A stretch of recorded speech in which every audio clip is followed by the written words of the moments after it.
Стрельба в торговом центре, взрыв и пожар на крупной нефтебазе. Эммануэль Макрон призывает к прекращению огня. Это новости на Ходорковский лайв. Ставьте лайк, подписывайтесь. Мощный взрыв и пожар произошли на дочернем предприятии Роснефти в Уфе. Мы прям рядом. Улыбаться там полыхает. Чрезвычайные службы связали пожар с технологическим процессом. Журналисты местного издания УФА-1 со ссылкой на свои источники утверждают, что дроны этой ночью не атаковали регион. Издание подчеркивает, что аэропорт Уфы не приостанавливал полеты, как это обычно бывает при угрозе БПЛА. Украинские же телеграм-каналы пишут о попадании беспилотников по предприятию. Местные жители сообщали как минимум об одном взрыве. Я смотрела в окно, а там завод горит. Согласно данным украинских телеграм-каналов, пожар произошел на Уфимском нефтеперерабатывающем заводе. Предприятие принадлежит компании «Башнефть», которая в свою очередь является дочкой Роснефти. Согласно открытым данным, ПАО АНК «Башнефть» – один из крупнейших нефтеперерабатывающих заводов в России. И пахнет Вот сейчас запахло, да? Нет. МЧС Башкортостана утверждает, что открытое горение на предприятии ликвидировали. Однако данные карты пожаров НАСА на 11 часов утра по Москве все еще фиксируют очаг возгорания в районе завода. Пресс-служба Башнефти заявила, что пожар не повлиял на работу основных производственных мощностей.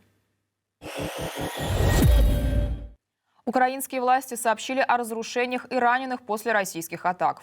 В Харькове беспилотник ударил по многоэтажному дому в центре города. По данным мэра Харькова Игоря Терехова, пострадали не менее 8 человек, в том числе 7-летний ребенок.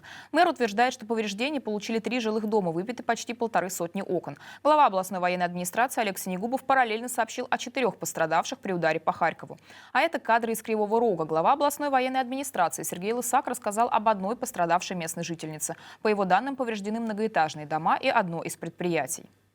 Эммануэль Макрон тем временем предлагает договориться о перемирии на 1 месяц. Детали своего плана он рассказал в интервью «Ле Фигаро». Президент Франции и премьер-министр Великобритании Кир Стармер предложили идею прекращения огня на месяц в воздухе, на море и в атаках на энергетическую инфраструктуру на воскресном саммите европейских лидеров в Лондоне. На нем был и украинский президент Владимир Зеленский. На вопрос журналистов об этом плане он своего мнения не дал. Он сказал: «Я в курсе всего». Французские и британские лидеры хотят организовать перемирие, чтобы получить больше времени для деэскалации российской агрессии против Украины, утверждает Макрон. Однако глава Франции подчеркнул, что не хочет мира любой ценой без гарантий. Макрон также высказался за увеличение расходов Европы на оборону до 3–3,5% ВВП, что значительно превышает целевой показатель НАТО в 2%. Зеленский после саммита посетил короля Великобритании Карла III. СМИ отмечают, что это необычный шаг британского монарха. Он редко вмешивается в актуальные политические события. ФСБ отчиталось об убийстве мужчины. Он, по версии силовиков, готовил теракты в метро и синагоге. Ведомство опубликовало кадры оперативной съемки. По словам спецслужбы, уроженец одной из стран Центральной Азии был завербован террористами. Для организации взрывов мужчина проводил разведку и покупал необходимые компоненты. После атак он собирался выехать в Афганистан. ФСБ утверждает, что при задержании подозреваемый оказал вооруженное сопротивление и был убит ответным огнем. Стрельба раздалась накануне в торговом центре «Красный кит» в подмосковных Мытищах.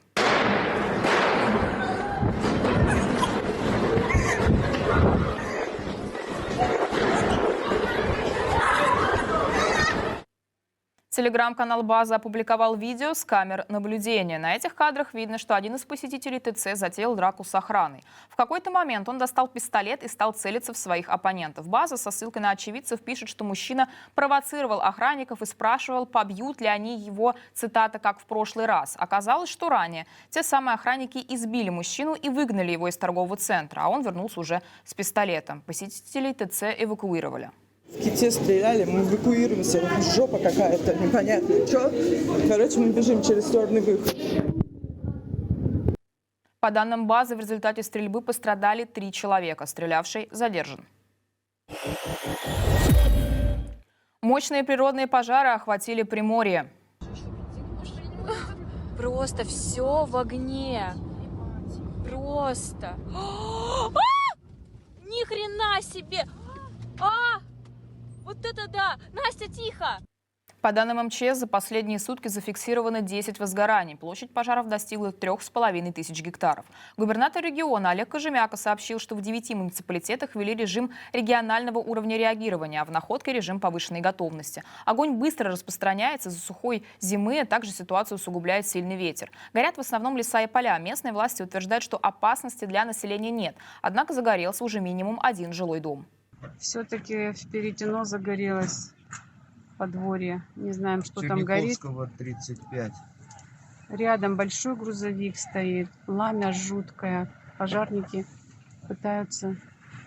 Молодцы какие. Прям в дым, прям в огонь. Олег Кожемяка заявил, что виновники пожаров будут привлечены к ответственности, вплоть до уголовной. В Лос-Анджелесе вручили Оскара. Триумфатором церемонии стал фильм Шона Бейкера «Анора». Он получил награды за лучший фильм, лучший монтаж, режиссуру и оригинальный сценарий. Также статуэтку за лучшую женскую роль получила звезда «Аноры» Майки Мэдисон. Лучшей мужской ролью киноакадемия назвала работу Эдриана Броуди в картине «Бруталист». Киран Калкин вновь обошел Юру Борисова в номинации «Лучшая мужская роль второго плана». Однако к Борисову со сцены обратился Роберт Дауни-младший. Он похвалил игру российского актера и предрек ему большое будущее. Нашумевшая «Субстанция» победила только в номинации «Лучший грим и прически», а «Оскар» за лучший анимационный фильм получил латвийский мультфильм «Поток». И это все важные новости к этому часу. Друзья, не забудьте подписаться на наш канал. Около 60% нашей аудитории смотрит нас без подписок. Подписывайтесь на нас в Ютубе, а также в Телеграме. Так мы с вами сможем остаться на связи даже в случае полной блокировки YouTube в России. QR-код на экране. В студии для вас сегодня работала Екатерина Воропай. Берегите себя и до встречи.